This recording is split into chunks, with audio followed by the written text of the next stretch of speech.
இப்போ அதாவது ஒரு விஷயத்த கற்பனை செஞ்சு பாருங்க. தினமும் காலையில நீங்க முழிக்கும்போது உங்க பேங்க் அக்கவுண்ட்ல சரியா 86,400 ரூபாய் எந்த உழைப்பும் இல்லாம இலவசமா வந்து விழுது. வாவ்! கேக்குறதுக்கே ரொம்ப நல்லா இருக்கே. ஆமா. ஆனா இதுல ஒரு முக்கியமான கண்டிஷன் இருக்கு. அதாவது அந்த பணத்த நீங்க அடுத்த நாளுக்கு பேங்க்ல சேமிச்சு வைக்க முடியாது. ஓஹோ!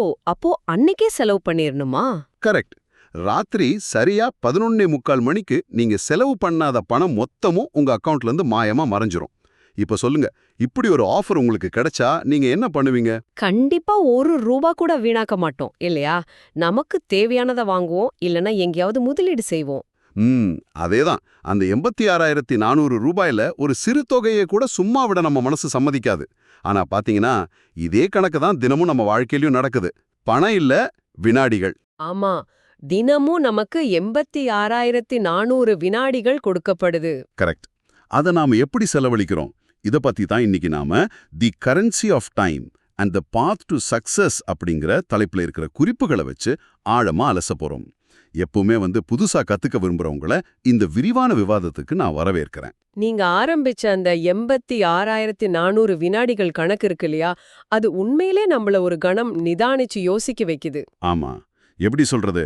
பணமா இருந்தா நாம காட்டுற அந்த அக்கறைய நேரத்து மேல நாம காட்டுறதே இல்ல. உண்மைதான். இன்னைக்கு நம்ம இந்த ஆழ்ந்த அலசலோட முக்கிய நோக்கமே அதுதான். நேரம் அப்படிங்கிற அந்த கண்ணுக்கு தெரியாத நாணயத்தை நம்ம மூளை ஏன் இவ்ளோ சுலபமா வீணாக்குது? அந்த உளவியலை எப்படி உடைச்சு நேரத்தை ஒரு வெற்றிக்கான காந்தமா மாத்துறது அப்படிங்கறத நாம இன்னைக்கு விரிவா பார்க்க போறோம். சரி. இத கொஞ்சம் இன்னும் ஆழமா பார்ப்போம். நம்ம குறிப்புகள்ல பணத்துக்கும் நேரத்துக்கும் உள்ள வித்தியாசத்தை பத்தி ரொம்ப தெளிவா சொல்லியிருக்காங்க. அதாவது பணம் இழந்தால் மீண்டும் சம்பாதிக்கலாம், நேரம் இழந்தால் கிடைக்காது அப்படின்னு. ம். இது கேட்கறதுக்கு ஒரு சாதாரண பழமொழி மாதிரி தான் இருக்கும். ஆமா. ஆனா இதுக்குள்ள ஒரு பெரிய நிஜம் ஒளிஞ்சிருக்கு. இத நான் ஒரு சின்ன உதாரணம் மூலியமா சொல்றேன். இப்ப நீங்க ஒரு பயங்கரமான வீடியோ கேம் விளையாடிட்டு இருக்கீங்கன்னு வச்சுப்போம். சரி. ஆட்டத்துல ஒரு சின்ன தப்பு செஞ்சு நீங்க அது வரைக்கும் கஷ்டப்பட்டு சேர்த்த அத்தனை காயின்ஸையும் இழந்துடுறீங்க. அப்போ உங்களுக்கு கோவம் வரும் இல்லையா? கண்டிப்பா வரும். ரொம்ப கடுப்பாகும். ஆனா நீங்க மறுபடியும் ஃபர்ஸ்ட் லெவல்ல இருந்து விளையாடினா அந்த காயின்ஸை உங்களால திரும்பவும் சம்பாதிச்சிட முடியும். அந்த காயின்ஸ் தான் பணம். ஓ! கரெக்ட். ஆனா இன்னொரு பக்கம் நீங்க விளையாடிட்டு இருக்கிற அந்த லேப்டாப் இல்லனா மொபைலோட பேட்டரி மெல்ல மெல்ல குறைஞ்சு மொத்தமா தீர்ந்து ஸ்கிரீன் ஆஃப் ஆயிடுச்சுன்னா என்ன ஆகும்? அவ்வளோதான். Game over. அதேதான். நீங்க உலகத்தோட நம்பர் 1 பிளேயராவே இருந்தாலும் உங்களால ஆட்டத்தை தொடர முடியாது. அந்த பேட்டரி தான் நேரம். வாவ்! ரொம்ப துல்லியமான ஒப்பீடு இது.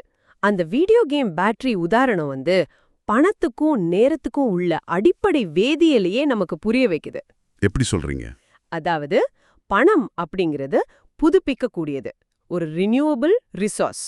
நீங்க பிசினஸ்ல ஒரு பெரிய நஷ்டத்தை சந்திக்கலாம், ஆனா உங்களோட உழைப்பாலேயோ இல்லனா ஒரு புது ஐடியாவாலேயோ இழந்த பணத்தை வட்டியோட உங்களால திரும்ப மீட்டிட முடியும். ஏதோ ஒரு வழியில திரும்ப கொண்டு வந்துடலாம். ஆமா. ஆனா நேரம் அப்படிங்கிறது முற்றிலும் புதுப்பிக்க முடியாதது, நான் ரினியூவபிள். பௌதீகவியல், அதாவது பிசிக்ஸ் அடிப்படையில பாத்தீங்கன்னா, நேரம் அப்படிங்கிறது பிரம்மாண்டத்தோட முன்னோக்கி செல்ற ஒரு அம்பு மாதிரி. தி ஆரோ ஆஃப் டைம் அப்படின்னு சொல்வாங்க. ஓ, அதாவது ஒரு தடவை போயிட்டா திரும்ப வராது. கரெக்ட். என்ட்ரோபி அப்படிங்கிற விதியின்படி கடந்து போன ஒரு நிமிஷத்தை இந்த பிரம்மாண்டத்துல எந்த ஒரு சக்தியாலையும் மறுபடியும் பின்னோக்கி கொண்டு வரவே முடியாது. நேத்து சாயங்காலம் வீணான அந்த 2 மணி நேரம் பிரம்மாண்டத்தோட கால கணக்குல நிரந்தரமா அழிஞ்சிடுச்சு. அது ஒரு ஒன் வே டிக்கெட். இது கேட்டும்போது கொஞ்சம் பயமா தான் இருக்கு. ஆனா எனக்கு இங்க ஒரு கேள்வி வருது. சொல்லுங்க. இப்போ ஒரு 1000 ரூபாயை நம்ம தொலைச்சிட்டா நம்ம ரொம்ப வருத்தப்படுவோம், பதற்றப்படுவோம் இல்லையா? ஆனா ஒரு மணி நேரத்தை எந்த ஒரு பயனும் இல்லாம வீணடிக்கும் போது நமக்கு ஏன் அந்த ஃபீலிங் வரதில்ல? ரொம்ப சுவாரஸ்யமான கேள்வி இது. அதாவது நேரம் பணத்தை விட மதிப்பு மிக்கதுன்னு நமக்கு நல்லா தெரிஞ்சிருந்தும் ஏன் அதை நாம அலட்சியப்படுத்துறோம்? இது ஒரு மிக முக்கியமான உளவியல் கேள்வி. நம்ம மூளை அப்படிதான் டிசைன் பண்ணப்பட்டிருக்கு. பாத்தீங்கன்னா, பணம் அப்படிங்கிறது மனிதர்களால உருவாக்கப்பட்ட கண் கூட தெரியிற ஒரு விஷயம். ஆமா, அதை நாம பேப்பரா கையில தொடலாம், இல்ல பேங்க் ஆப்ல நம்பரா பார்க்கலாம். அதேதான். அது குறையும் போது மூளை உடனடியா ஒரு அபாய மணியை ஒலிக்க செய்யுது. பணம் குறையுது உஷார் அப்படின்னு. ஆனா நேரம் அப்படிங்கிறது அருவமானது, ஒரு ஆப்ஸ்ட்ராக்ட் கான்செப்ட். கண்ணுக்கு தெரியாது. கரெக்ட். அது எந்த சத்தமும் இல்லாம ரொம்ப அமைதியா நகருது. மூளைய பொறுத்த வரைக்கும் கண்ணுக்கு தெரியாத உன்னோட இழப்ப உடனடியா உணர்ந்துக்கிற திறன் ரொம்ப கம்மி. ஓ, அதனாலதான் தர்க்க ரீதியா நேரம் முக்கியம்னு தெரிஞ்சாலும் அதை நாம நடைமுறையில மதிக்க தவறுகிறோம். ஆமா, கண்ணுக்கு தெரியாததால அத பத்தி நாம பெருசா கவலைப்படுறதில்ல. இது நம்மள நிஜமாவே கொஞ்சம் யோசிக்க வைக்குது. இந்த இடத்துல தான் நம்ம குறிப்புகள்ல இருக்கிற ஒரு முக்கியமான விஷயம், அதாவது பண்டைய தத்துவவியலாளர் சாணக்கியரோட ஒரு கூற்று எனக்கு ஞாபகம் வருது. அவர் என்ன சொல்றார்? அவர் சொல்றார், நேரத்தை மதிக்காதவன் வாழ்க்கையையும் இழக்கிறான். ஆனா கொஞ்சம் பொறுங்க, இதை நான் கொஞ்சம் எதிர்க்க விரும்புறேன். ஓ, ஏன் அப்படி தோணுது உங்களுக்கு? இத கேட்டுட்டு இருக்கிறவங்களுக்கும் கண்டிப்பா இதே சந்தேகம் வரலாம். அதாவது நேரத்தை வீணாக்குறது எப்படி ஒட்டுமொத்த வாழ்க்கையும் இழக்கிறதுக்கு சமமாகும். கேளுங்க. நேரத்தை வீணாக்க கூடாது அப்படிங்கிறதுக்காக நாம ஒரு மிஷன் மாதிரி 24 மணி நேரமும் மூச்சு விடாம உழைச்சுக்கிட்டே இருக்க முடியுமா? கண்டிப்பா முடியாது. இப்போ நான் ஒரு 2 மணி நேரம் ஒரு படம் பார்க்கறேன், இல்ல என் நண்பர்களோட காஃபி குடிச்சிட்டு சும்மா அரட்டை அடிக்கிறேன் அப்படின்னு வச்சுப்போம். அதுக்காக நான் என் வாழ்க்கையே எழுந்துட்டேன் அப்படின்னு சொல்றது கொஞ்சம் ஓவரா, அதாவது மிகைப்படுத்தப்பட்டதா தெரியலையா? நாமும் கொஞ்சம் வாழவும் செய்யணும் இல்லையா? நீங்க கேக்குறது மிக சரியான ஒரு கேள்வி. இங்கதான் நாம 2 வெவ்வேறு விஷயங்களுக்கு இடையில இருக்கிற நுட்பமான கோட்டை புரிஞ்சுக்கணும். எந்த 2 விஷயங்கள்? அதாவது ஓய்வெடுக்கிறது வேற, கவனச்சிதறல்ல உழல்றது வேற. Intentional rest versus mindless distraction. Oh, okay. சாணக்கியர் நீங்க உங்க நண்பர்களோட சிரிச்சு பேசுறதையோ இல்ல உங்களை நீங்களே ஆசுவாசப்படுத்திக்கோ ஒரு படம் பார்க்கறதையோ வாழ்க்கையை இழக்கிறதா சொல்லவே இல்ல. அது எல்லாமே உங்களை ரீசார்ஜ் செய்யற செயல்கள். சரி, அப்போ எதுதான் தப்பு? எந்த ஒரு குறிக்கோளும் இல்லாம சும்மா மணிக்கணக்குல சோஷியல் மீடியால ஸ்க்ரோல் செஞ்சுக்கிட்டே இருக்கிறது, இல்லனா தேவையற்ற நமக்கு சம்பந்தமில்லாத விஷயங்கள்ல மூழ்கி கிடக்கிறது தான் உண்மையான ஆபத்து. அதாவது நாம ஓய்வெடுக்கிறோம் அப்படின்னு நினைச்சுக்கிட்டு மூளைய இன்னும் அதிகமா சோர்வடைய செய்யறோம், அதானே? எக்ஸாக்ட்லி, சரியா சொன்னீங்க. இது மூளையோட டோபமைன் சுழற்சியோட டோபமைன் லூப்போட தொடர்புடையது. டோபமைன் லூப்பா? கொஞ்சம் விரிவா சொல்லுங்களேன். இப்போ நீங்க ஃபோன் பாக்குறீங்க, அடுத்தடுத்து என்ன போஸ்ட் வரப்போகுது அப்படிங்கிற எதிர்பார்ப்பு இருக்குல்ல, அது மூளையில டோபமைன் அப்படிங்கிற வேதிப்பொருளை சுரக்க வைக்குது. ஆமா, அதனாலதான் போனை கீழே வைக்கவே முடியறதில்ல. கரெக்ட். இது ஒரு தற்காலிகமான இன்பத்தை தருதே தவிர எந்த ஒரு நீண்ட கால பயனையும் நமக்கு தரதில்ல. சாணக்கியர் வாழ்க்கையை இழக்கிறான் அப்படின்னு சொல்றது இதோ மூச்சு விடுறத நிறுத்துறான் அப்படிங்கிற அர்த்தத்துல இல்ல. வேற எந்த அர்த்தத்துல சொல்றார்? வாழ்க்கை அப்படிங்கிறது வெறும் 80 வருஷங்கள் அப்படிங்கிற கால அளவு கிடையாது. அது ஒவ்வொரு நிமிஷங்களோட தொகுப்பு. நீங்க ஒவ்வொரு நாளும் பல மணி நேரங்களை இப்படி வீணாக்கும் போது எதிர்காலத்துல நீங்க அடையக்கூடிய அந்த சிறந்த சாத்தியக்கூறுகளை, உங்களோட பொட்டென்ஷியலை சிறுக சிறுக நீங்களே கொள்றீங்க. வாவ். உங்களோட சிறந்த வெர்ஷனா, பெஸ்ட் வெர்ஷனா மாறக்கூடிய வாய்ப்பை நீங்களே அழிச்சுக்கிறீங்க. அததான் அவர் வாழ்க்கையை இழக்கிறான் அப்படிங்கிற ரொம்ப ஆழமா குறிப்பிடுறார். இது எப்படி சொல்றது, முகத்துல அரைஞ்ச மாதிரி இருக்கு. உங்களோட சிறந்த வெர்ஷனா மாறக்கூடிய வாய்ப்பை நீங்களே அழிச்சுக்கிறீங்க அப்படிங்கிறது ரொம்ப ஸ்ட்ராங்கான பாயிண்ட். ஆமா, நாம கவனிக்க வேண்டிய முக்கியமான விஷயம் அதுதான். இது நம்மள அடுத்த கருத்துக்கு ரொம்ப இயல்பா கொண்டு போகுது. அதாவது நம்ம குறிப்புகள்ல ஒரு சுவாரஸ்யமான வரி இருக்கு. இன்று நீ வீணாக்கும் ஒவ்வொரு நிமிடமும் உன் எதிர்காலத்தை மெதுவாக பறிக்கிறது அப்படின்னு. அந்த மெதுவாக அப்படிங்கிற வார்த்தை தான் ரொம்ப முக்கியம்.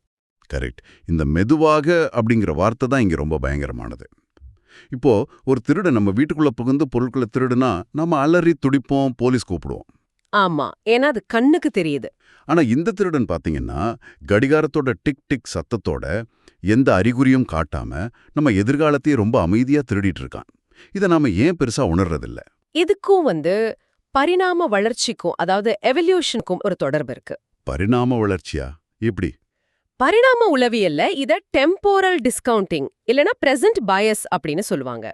அதாவது நம்ம மூளை எப்பவுமே நிகழ்காலத்துல கிடைக்கிற ஒரு சின்ன இன்பத்துக்கு தான் அதிக முக்கியத்துவம் கொடுக்கும். எதிர்காலத்துல கிடைக்கிற பெரிய பலனை விடவா? ஆமா, ஆதிகால மனிதர்களுக்கு எதிர்காலம் பத்தி எந்த உத்தரவாதமும் கிடையாது.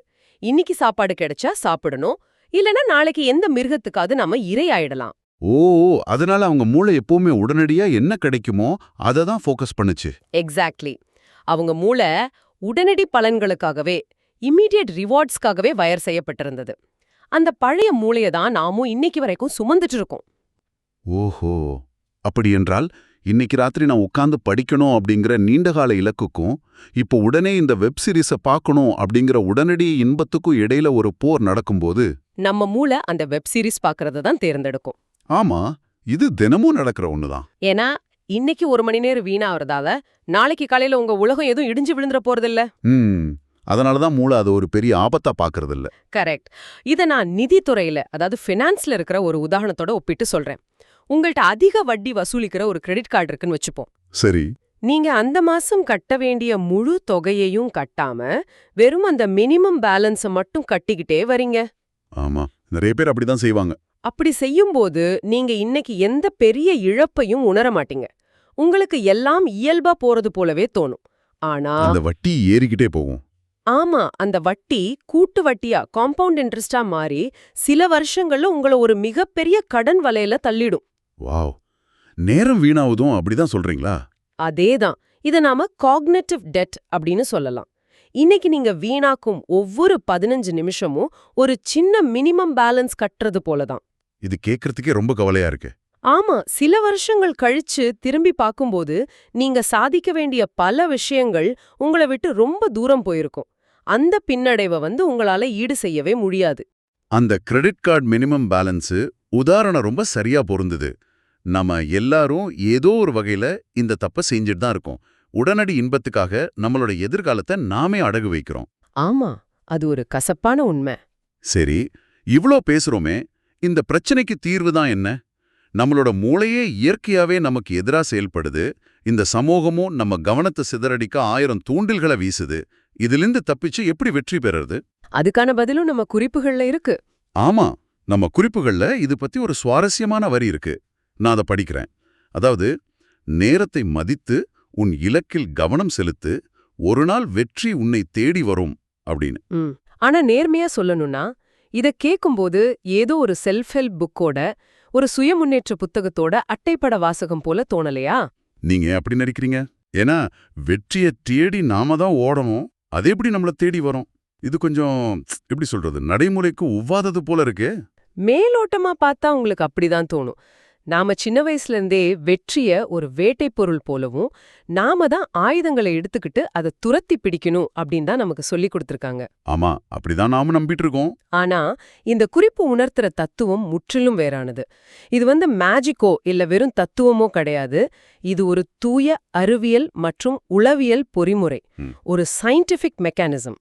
ஓ, சயின்டிஃபிக் மெக்கானிசமா? எப்படி? நான் விளக்குறேன்.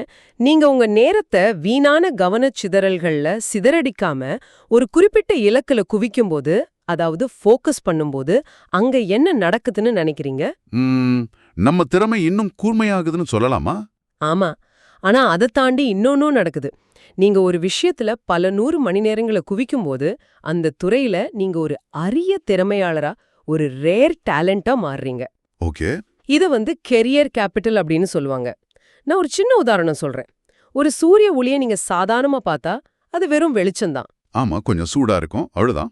ஆனா அதே சூரிய ஒளிய ஒரு லென்ஸ் மூலமா ஒரே புள்ளியில குவிக்கும்போது அது நெருப்பா மாறுற அளவுக்கு சக்தி பெறுது இல்லையா? வாவ், ஆமா, பேப்பரே பத்திக்கும்.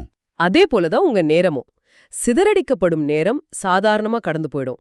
ஆனா குவிக்கப்படும் நேரம், ஃபோக்கஸ்ட் டைம், அது ஒரு அபாரமான ஆற்றலை உருவாக்குது. அருமையான உதாரணம் அது. நீங்க அப்படிப்பட்ட ஒரு ஆற்றலை, திறமைய கொண்டிருக்கும்போது நீங்க வாய்ப்புகளை தேடி அலைய வேண்டியதே இல்ல. வாய்ப்புகளும் மனிதர்களும் வெற்றியும் உங்க திறமையோட ஈர்ப்பு விசைக்கு தானாகவே ஈர்க்கப்படும். அது ஒரு காந்தம் மாதிரி செயல்படும். எக்ஸாக்ட்லி. அதுதான் வெற்றி உன்னை தேடி வரும் அப்படிங்கறதோட உண்மையான அர்த்தம். நீங்க தேடி போக வேண்டாம், நீங்க ஒரு மேக்னெட் ஆனா போதும். வாவ், இது உண்மையிலே ஒரு அற்புதமான கண்ணோட்டம். வெற்றியை துரத்துறது ஹண்டிங் சக்சஸ் அப்படிங்கறத விட வெற்றியை ஈர்ப்பது அட்ராக்டிங் சக்சஸ் அப்படிங்கிறது எவ்வளோ ஆழமான சிந்தனை. ஆமா, அத புரிஞ்சுக்கிட்டா நம்ம அணுகுமுறையே மாறிடும். அப்போ அந்த காந்த விசையை உருவாக்க நாம செய்ய வேண்டிய முதல் விஷயம், நம்ம நேரத்தை திருடுற அந்த அமைதியான திருடர்களுக்கு நாம நோ அப்படின்னு சொல்ல பழகணும் இல்லையா? கண்டிப்பா, நோ சொல்றது ரொம்ப முக்கியம். அதாவது ஒரு விஷயத்துக்கு நாம இல்ல அப்படின்னு சொல்றதன் மூலமா தான் நம்ம இலக்குக்கு நாம ஆம் அப்படின்னு சொல்ல முடியும். ரொம்ப அழகா சொன்னீங்க. நம்ம கவனத்தை சிதறடிக்கிற நோட்டிபிகேஷன்கள், தேவையற்ற விவாதங்கள், மத்தவங்களோட எதிர்பார்ப்புகள் என எல்லாத்துக்கும் நாம ஒரு எல்லை கோட்டை வரையணும். அப்படி வரையும் போது தான் நம்ம நேரம் குவியத் தொடங்கும், நம்ம திறமை வளரும், வெற்றி தானாகவே தேடி வரும். மிக சரியா புரிஞ்சுக்கிட்டீங்க. ஆனா பாத்தீங்கன்னா இது ஒரு தொடர்ச்சியான பயிற்சி. இத ஒரே நாள்ல நம்ம சாதிச்சிட முடியாது. ஆமா, அது கொஞ்சம் கஷ்டம்தான். ஆனா இன்னைக்கு உங்க நேரத்தின் மேல உங்களுக்கு வந்திருக்குல்ல அந்த விழிப்புணர்வு, அதுதான் அந்த பயணத்தோட முதல் படி. ஒவ்வொரு நாளும் காலையில எழுந்திருக்கும் போது உங்ககிட்ட கொடுக்கப்பட்டிருக்க அந்த 86,400 வினாடிகளை எப்படி முதலீடு செய்ய போறோம் அப்படிங்கிற தெளிவு கண்டிப்பா இருக்கணும். ம். நேரத்தை மதிக்கிறது அப்படிங்கிறது ஏதோ ஒரு கடிகாரத்தை மதிக்கிறது கிடையாது. அது உங்க எதிர்காலத்தை, உங்களோட கனவுகளை எல்லாத்துக்கும் மேல உங்களையே நீங்க மதிக்கிறதுக்கு சமம். உங்களையே நீங்களே மதிக்கிறது ரொம்ப ஆழமான வார்த்தைகள் இது. நாம இன்னைக்கு விவாதிச்ச விஷயங்கள் அப்படியே ஒருமுறை திரும்பி பார்த்தோம்னா, இது வெறும் நேர நிர்வாகம், டைம் மேனேஜ்மெண்ட் பத்தின அலசல் மட்டும் இல்ல, இது வாழ்க்கையோட மதிப்பையே பத்தின ஒரு அலசல் அப்படின்னு நமக்கு புரியுது. ஆமா, 100% உண்மை. பணம் அப்படிங்கிற நாணயத்தை இழந்தா மீட்டுடலாம், ஆனா நேரம் அப்படிங்கிற பேட்டரி தீர்ந்தா ஆட்டமே முடிஞ்சிடும் அப்படிங்கிற நிஜத்தை நாம பார்த்தோம். அப்புறம் ஓய்வுக்கும் கவனச்சிதறலுக்கும் உள்ள வித்தியாசத்தை புரிஞ்சுக்கிட்டோம். ஆமா, சாணக்கியரோட எச்சரிக்கைய உளவியல் ரீதியா நாம அணுகணும். நம்ம மூளை எப்படி நிகழ்கால இன்பத்துக்காக எதிர்காலத்தை குருட்டுத்தனமா பணையம் வைக்குது, அந்த காக்னிட்டிவ் டெப்த் எப்படி நம்மளை அழிக்குது அப்படிங்கிறதையும் விரிவா பேசணும். ஃபைனலா நம்ம நேரத்தை ஒரு லென்ஸ் போல குவித்து வெற்றியை நோக்கிய ஒரு ஈர்ப்பு விசையை எப்படி உருவாக்குறது அப்படிங்கிற அந்த மெக்கானிசத்தையும் நம்ம தெரிஞ்சுக்கிட்டோம். கரெக்ட். இது எல்லாமே ரொம்ப ரொம்ப பயனுள்ள விஷயங்கள். கண்டிப்பா இந்த ஒவ்வொரு விஷயமும் இத கேட்டுட்டு இருக்கிற ஒவ்வொருத்தருக்கும் தங்களோட வாழ்க்கையை சுய பரிசோதனை செஞ்சுக்க ஒரு பெரிய திறவுகோலா இருக்கும் அப்படின்னு நான் நம்புறேன். எனக்கும் அந்த நம்பிக்கை இருக்கு. இப்போ இந்த விவாதத்தோட மிக முக்கியமான பகுதிக்கு நாம வந்துட்டோம். இத ரொம்ப கூர்ந்து கவனிச்சிட்டு இருக்கிற உங்களுக்கு என்னோட ஒரு நேரடியான கேள்வி. உங்ககிட்ட கொடுக்கப்பட்டிருக்க இந்த 86,400 வினாடிகளை இன்னைக்கு நீங்க எப்படி பயன்படுத்த போறீங்க? ரொம்ப முக்கியமான கேள்வி இது. உங்க எதிர்காலத்தை அமைதியா திருடுற திருடர்களுக்கு இன்னைக்கும் உங்க கதவை திறந்து வைக்க போறீங்களா? இல்ல வெற்றியை ஈர்க்கும் அந்த காந்த விசைய இன்னைக்கு முதல் உருவாக்க போறீங்களா? முடிவு உங்க கையில தான் இருக்கு. ஆமா, இந்த விடையளிக்க முடியாத கேள்வியோட நம்ம விடை பெறறதுக்கு முன்னாடி உங்களுக்கு ஒரு புது, கொஞ்சம் அதிர்ச்சியான சிந்தனையையும் நான் கொடுக்க விரும்புறேன். என்னது அது? நாம இதுவரைக்கும் பல விஷயங்களை அலசணும். ஆனா இத ஒரு கணம் கற்பனை செஞ்சு பாருங்க. ஒருவேளை நீங்க வீணாக்கும் ஒவ்வொரு நிமிஷத்துக்கும் ஒரு குறிப்பிட்ட பண மதிப்பு நிர்ணயிக்கப்பட்டு, அந்த பணம் உங்க கண்முன்னே உங்க டேபிள்ல இருந்து மாயமா தீப்பிடிச்சு எரியறத உங்களால பார்க்க முடிஞ்சா? வாவ். ஆமா, 1 மணி நேரம் நீங்க எந்த பயணம் இல்லாம இன்டர்நெட்ல சும்மா உலாவிட்டு இருக்கும்போது உங்க கண் முன்னாடியே நீங்க கஷ்டப்பட்டு உழைச்சு சம்பாரிச்ச 10,000 ரூபாய் தாள்கள் எரிஞ்சு சாம்பலாவத நீங்க நேர்ல பார்க்க முடிஞ்சா, நீங்க இன்னமும் உங்க நேரத்தை இதே போல தான் செலவிடுவீங்களா? கொஞ்சம் சிந்திச்சு பாருங்க. ரொம்ப ஆழமான சிந்தனை இது. மீண்டும் ஒரு சுவாரஸ்யமான விரிவான விவாதத்தோட உங்களை நாங்க சந்திக்கிறோம். அதுவரைக்கும் உங்களோட மிக சிறந்த நாணயமான நேரத்தை முதலீடு செய்யுங்க, வீணாக்காதீங்க.